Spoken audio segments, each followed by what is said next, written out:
Olá, pessoal! Estudaremos sobre os aspectos históricos e geográficos do município de Paracambi. Estudaremos com base em documentos oficiais, como o estudo socioeconômico emitido pelo TCE e também estimativas do IBGE, segundo o último censo, e também as informações presentes no site da Prefeitura de Paracambi, beleza? Também faremos alguns exercícios ao longo dos vídeos para ajudar na fixação do conteúdo. Em breve estarei disponibilizando um simulado contendo questões autorais com gabarito comentado sobre essa temática e também sobre outras na forma de combos promocionais. Também irei disponibilizar um curso contendo vídeo-aula com os conteúdos comuns para diversos cargos, para os cargos oferecidos, por esse concurso. Então, quando esse curso estiver organizado, irei hospedar as videoaulas na plataforma da Hotmart e irei colocar os links também na descrição desse vídeo. Você pode estar acompanhando aqui no canal, então é fundamental que você se inscreva no canal e também ative o sininho, e também através do Instagram, que é o @ensinaemação, beleza? Bom, dito isso, vamos começar. Vamos dar início ao nosso estudo sobre aspectos históricos e geográficos do município de Paracambi. Começando pela história de Paracambi, segundo o estudo socioeconômico emitido pelo TCE de 2021, que é uma fonte oficial. Além do estudo socioeconômico, eu também coloco aqui algumas informações que estão presentes no IBGE, que traz ali estimativas importantes que costumam ser cobradas em concurso público, tá? E também algumas informações presentes no próprio site da Prefeitura de Paracambi, ok? Vale dizer também que o Plano Municipal de Educação, o PME de Paracambi, ele também traz alguns aspectos históricos relacionados a Paracambi, e nós vamos estudar aqui no canal também sobre o PME. Então, as primeiras aulas do PME também eu vou fazer uma abordagem em relação aos aspectos históricos, então vale muito a pena vocês assistirem também essa playlist. Então vamos lá, o que nos fala o estudo socioeconômico do TCE em relação à história de Paracambi? A abertura do caminho novo do Tinguá por Garcia Rodrigues Paz deu início à ocupação da região conhecida hoje como Paracambi, tá? Então tudo começa com o quê? Com a abertura desse caminho, esse caminho dito como caminho novo do Tinguá. Quem fez essa abertura, quem fez com que esse trajeto se tornasse acessível foi Garcia Rodrigues Paz. E a partir desse trajeto foi possível se adentrar, adentrar-se àquela região. E essa região, onde está Paracambi, ela começou a ser povoada por conta da doação das Seis Marias. O que são Seis Marias? Lembrando aqui que na colonização, lá no início, nós tínhamos o Brasil sendo dividido em capitanias hereditárias. E aí as capitanias hereditárias, elas tinham ali lotes de terras que eram doados para pessoas, para que elas produzissem aquelas terras, povoassem aquelas terras, fizessem uso daquelas terras. E daí começou o povoamento daquela região, do Brasil no caso, e aqui especificamente de Paracambi, tudo começou também com essa doação de Seis Marias.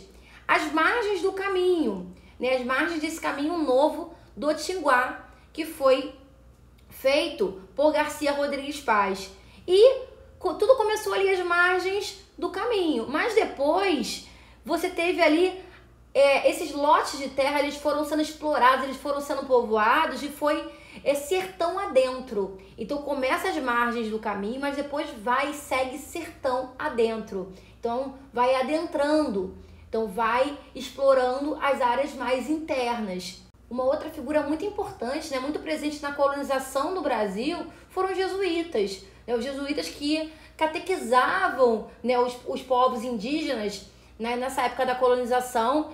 E em Paracambi, os jesuítas também se estabeleceram. Eles se estabeleceram nas proximidades do Ribeirão das Lajes e estenderam os domínios da fazenda de Santa Cruz além do Rio dos Macacos. E qual era a finalidade dos jesuítas ao se estabelecerem nessas proximidades ali do Ribeirão das Lajes? Seria catequizar os povos indígenas que ali viviam. Tá? E aí eles foram se estendendo seus domínios, eles foram ampliando seus domínios, da fazenda de Santa Cruz, além do Rio dos Macacos. Então, eles foram ocupando quase a totalidade da área que compreende hoje Paracambi. Então eles começam ali no Ribeirão das Lajes e depois eles vão o quê? Eles vão se adentrando, eles vão ocupando outras áreas, indo para além da fazenda de Santa Cruz, além do Rio dos Macacos e ocupando quase toda a área de Paracambi. Os jesuítas eles foram responsáveis em fundar um aldeamento onde erigiram um templo dedicado a São Francisco Xavier, inaugurado em 1729. Então, os jesuítas eles conseguiram, né, uma boa parte do território, dominar boa parte do território de Paracambi, né? Eles foram se estendendo naquela região e durante esse período eles ocupavam quase que todo o território de Paracambi. E esse domínio perdurou até o ano de 1759. Por quê? Porque foi nesse ano, 1759, que eles foram expulsos do país. Eles foram expulsos do Brasil e tiveram seus bens confiscados pela coroa portuguesa, por ato do Marquês de Pombal, ministro de Dom José I. Então eles ficaram uma boa parte do tempo ali com uma hegemonia, né, e ocupando boa parte de Paracambi, que foi até 1759, quando eles foram expulsos pela coroa portuguesa, inclusive tiveram seus bens confiscados. Bom, após a expulsão, surge a freguesia de São Pedro e São Paulo, gerando a recuperação econômica da fazenda de Santa Cruz, que era anteriormente ocupada pelos jesuítas. Então é importante destacar aqui que foi a saída dos jesuítas, ou melhor dizendo, né, a expulsão dos jesuítas pela coroa portuguesa, que culminou no surgimento da freguesia de São Pedro e São Paulo. Então isso aconteceu, a freguesia, ela surge após essa expulsão. E essa freguesia, ela propicia a recuperação econômica da fazenda de Santa Cruz. Bom, anos depois, em 1818, a aldeia de Itaguaí foi elevada à categoria de vila. Teve essa emancipação, né? Essa ascensão de aldeia eleva-se à categoria de vila, com a denominação de São Francisco Xavier de Itaguaí, cujo município foi desmembrado de territórios do Rio de Janeiro e de Angra dos Reis. Então, é importante destacar que em 1818 nós tivemos essa ascensão da aldeia de Itaguaí para a condição de vila e que ela deixa de se chamar aldeia de Itaguaí e passa a se chamar a Vila São Francisco Xavier de Itaguaí. E vale destacar também que ela consegue essa emancipação, ela consegue se desmembrar do Rio de Janeiro, dos territórios do Rio de Janeiro e também de Angra dos Reis. Bom, com o tráfego na estrada de ferro Dom Pedro II, em 1861, ou seja, anos depois dessa elevação à categoria de vila, São Francisco Xavier de Itaguaí, então com o tráfego, com o aumento na circulação na estrada de ferro Dom Pedro II, nessa data, nesse ano de 1861, alcançou a região acentuado progresso. Então, um fator que permitiu com que tivesse esse progresso, né, tivesse essa ascensão, essa melhoria, foi a grande circulação que a estrada de ferro Dom Pedro II permitia com que acontecesse naquela região. Dotado de terras férteis, o município de Paracambi desfrutou até 1880 de fortes atividades rurais e comerciais, exportando em grande escala cereais, café, farinha, açúcar e aguardente. Então Paracambi tinha ali uma riqueza em relação às suas terras, eram terras férteis, eram terras produtivas. Isso favoreceu muito, porque essas terras permitiam, né, com que as atividades agrícolas, a cultura de cereal, de café, de farinha, de açúcar, né, pudesse se desenvolver muito bem naquela região. Tinha também a aguardente, né? Então as atividades rurais e comerciais, elas eram bem promissoras, no caso aqui em Paracambi. No entanto, com a abolição da escravatura, houve um considerado êxodo dos antigos escravos, ocasionando grave crise econômica. Né? Quem é que sustentava tudo isso? Qual era a mão de obra disso tudo? Era a mão de obra escrava, né? Então, quando teve a abolição da escravatura, o que aconteceu? Os antigos escravos, eles saíram da região, teve o êxodo deles, né? Eles se deslocaram, foram para outros pontos, e ali você teve uma grave crise econômica, porque não tinha mais aquela mão de obra para sustentar toda essa atividade. E as fábricas de tecido de algodão, da Companhia Brasil Industrial e também de dinamite, elas desapareceram tragicamente, tá? Então a primeira, que é a fábrica de tecido de algodão, ela desaparece em 21 de dezembro de 1883 por conta de um incêndio provocado por um raio, e a segunda, que é a de dinamite, ela explodiu em novembro de 1886. E aí na segunda década do século XX foi instalada a fábrica de tecidos inicialmente fundada por ingleses e mais tarde adquirida por franceses, que hoje é o cartão postal da cidade. Inclusive, para o concurso de Paracambi, lá no conteúdo envolvendo a história de Paracambi, está sendo cobrado um livro que trata sobre a criação da Fábrica do Conhecimento. Tá? E esse livro nós iremos trabalhar aqui no canal, tá? Mas será numa playlist à parte, porque tem um conteúdo que ele é mais específico, tá? Então aqui a gente vai falar da história de modo geral, alguns aspectos geográficos, tá? A parte turística de Paracambi, e numa outra playlist mais organizada nós vamos tratar sobre esse livro. Então o cartão postal da cidade é a fábrica de tecidos. Não é à toa que tem esse livro para vocês estudarem, tá? Então o grande símbolo desse município é essa fábrica de tecidos. O município de Paracambi, que significa macaco pequeno, foi emancipado pela Lei nº 4.426, de 8 de agosto de 1960, formado pela união de 2 distritos, o 7º de Vassouras, denominado Tairetá, e o 3º de Itaguaí, denominado Paracambi, e instalado em 13 de novembro do mesmo ano, 1960. Então temos várias informações importantes aqui. Uma em relação à origem do nome de Paracambi, isso costuma cair em prova. Então qual é a origem, qual o significado, não é nem a origem, qual o significado do nome de Paracambi? Significa macaco pequeno, segundo o estudo socioeconômico, ok? Nós temos aqui a data de aniversário, digamos assim, de Paracambi. Foi quando ela se emancipa, que foi 8 de agosto de 1960. Então o ano foi 1960. 8 de agosto de 1960. É importante? É importante, ok? Bom, nós temos mais uma informação importante aqui. O que resulta na formação de Paracambi? A união de 2 distritos, a combinação de 2 distritos. Quais distritos? O 7º de Vassouras, que se chamava Tairetá, e o 3º de Itaguaí, que se chamava Paracambi. E prevaleceu o nome do mais antigo, que foi Paracambi. Tá? Por isso que esse município se chama Paracambi, por conta desse distrito, esse 3º distrito de Itaguaí. Tá? Então prevaleceu o nome do mais antigo. E o estudo socioeconômico nos fala que, na verdade, as 2 vilas, elas formavam uma única vila, um único território, que elas eram divididas, na verdade, pelo Rio dos Macacos, sem, na verdade, ser separadas socialmente. Tá? Então, no final das contas, era como se fosse uma única vila mesmo, mas com essa divisão do Rio dos Macacos.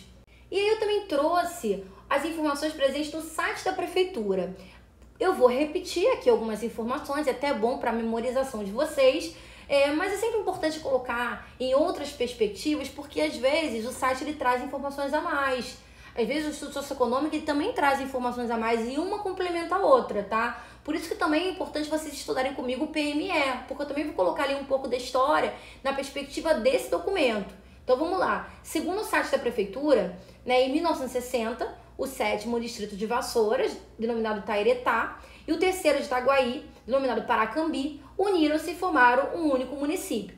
Nós já sabemos disso, nós acabamos de ver isso, né? Nós tínhamos esses 2 distritos que se uniram, que no fundo, eles já eram meio que unidos, né? Eles eram separados pelo Rio dos Macacos que nós vimos, tá? Mas eles foram oficialmente unidos, combinados, e formaram um único município, Paracambi, com o nome do 3º distrito de Itaguaí. Bom, por que isso aconteceu? Por que teve essa junção desses 2 distritos? Muito por conta de uma forte militância popular, com o apoio de personalidades locais. E isso tudo favoreceu, né, e fez com que, de fato, eles conseguissem, né, Paracambi conseguisse essa incorporação, né, essa emancipação, digamos assim, e formasse um único município. Bom, nesse mesmo ano, ou seja, 1960, foi sancionada a Lei número 4.426, de 8 de agosto de 1960, tornando Paracambi um município fluminense. E vale dizer também que o primeiro prefeito da cidade, o Délio Brasílio Leal, primo do então governador Roberto Silveira, teve uma grande importância no processo de unificação dos 2 distritos. Então, atenção com esses nomes, tá? Então, o prefeito da cidade, o primeiro prefeito da cidade. Quem foi o primeiro prefeito da cidade de Paracambi? Délio Brasílio Leal. Délio Brasílio Leal, ele foi um importante nome, teve um destaque em relação a esse processo de unificação dos 2 distritos que culminaram na formação de Paracambi. Bom, com a inauguração da Estrada de Ferro Dom Pedro II, em 1861, a Vila de São Pedro e São Paulo apresentou um acentuado crescimento nos setores da agricultura e pecuária, muito graças ao trabalho escravo que propiciava tudo isso, né? Era um trabalho que era mão de obra, né? Que fazia com que tudo acontecesse, tá? Então, o crescimento tinha também a fertilidade do solo, tá? De Paracambi, nós vimos isso no estudo socioeconômico, né? E também tinha mão de obra escrava que permitia e possibilitava com que a agricultura e a pecuária ela se desenvolvesse. E somado a isso, também teve a questão da estrada de ferro Dom Pedro II, né? Que favoreceu a dinâmica ali da produção, a dinâmica da circulação de mercadorias, enfim. Bom, isso se deu por conta de que, em 1867, a despovoada Fazenda dos Macacos hospedou um grupo de ingleses que, admirados com a beleza da região, iniciou o trabalho de instalação de uma fábrica de tecidos de algodão. A fábrica recebeu, então, o nome de Companhia Têxtil Brasil Industrial, que chegou a ser visitada até mesmo pelo imperador brasileiro Dom Pedro II em julho de 1880. Dessa forma, após a inauguração da tecelagem, a Fazenda dos Macacos foi ficando mais populosa com a chegada de operários e também de suas famílias.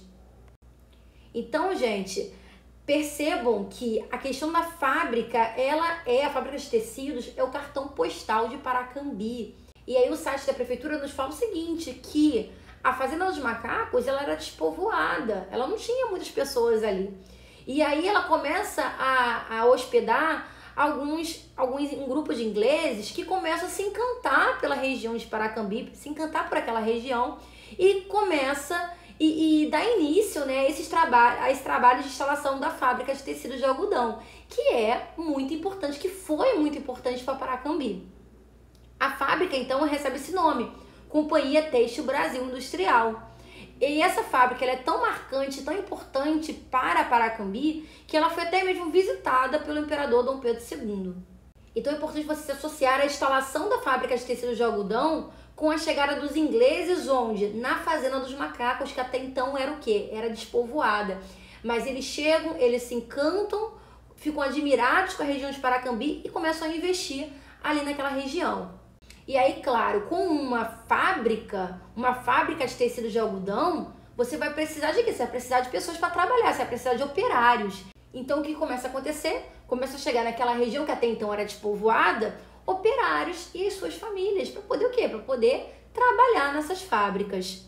E aí, qual a consequência disso? Aquela região, a Fazenda dos Macacos, que era despovoada, se torna até mesmo populosa por conta da chegada desses operários e de suas famílias.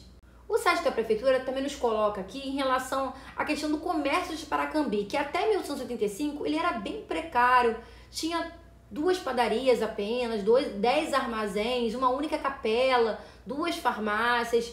E em 1888 foi construída uma escola noturna que atendia até 200 alunos, né? Então não conseguia atender ali amplamente. E foi em 1894 que foi fundado o Clube Brasil Industrial, chamado de Cassino. Tá? Que até então ele atendia apenas os diretores para jogos de lazer. Depois ele foi cedido para os funcionários para poder realizar bailes e festividades. Bom, gente, vamos fazer uma questão. Em breve estarei disponibilizando um simulado contendo questões autorais com gabarito comentado sobre essa temática. Também teremos cursos contemplando os conteúdos, os núcleos comuns, tá? Quando esses cursos estiverem prontos, eu também irei colocar os links na descrição desse vídeo, tá? Então, para você acompanhar o lançamento dos simulados, o lançamento dos cursos com videoaula, né, de forma organizada, vale muito a pena, além de você se inscrever, você também ativar o sininho, beleza? Então, vamos à leitura da questão. No que diz respeito aos aspectos históricos de Paracambi, preencha as lacunas abaixo e marca a opção correta. Em o 7º distrito de Vassouras, denominado, e o 3º de Itaguaí, denominado, uniram-se e formaram um único município. Prevaleceu o nome dos 2 distritos. Então, em que ano que teve essa combinação, essa fusão desses 2 distritos?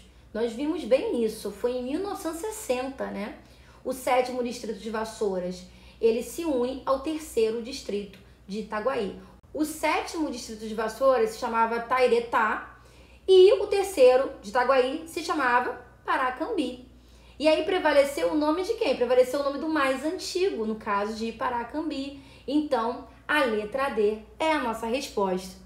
Fala pessoal, eu espero que esse vídeo tenha contribuído para os seus estudos. Se você gostou, não deixe de deixar um like, também um comentário. E aproveita que está por aqui e explora outros conteúdos do canal. Aqui no canal tem diversas playlists. Tem playlist sobre o PME, o Plano Municipal de Educação de Paracambi, que inclusive tem uma parte que fala sobre a história de Paracambi. Vale muito a pena porque complementa demais esse vídeo, complementa demais essa playlist.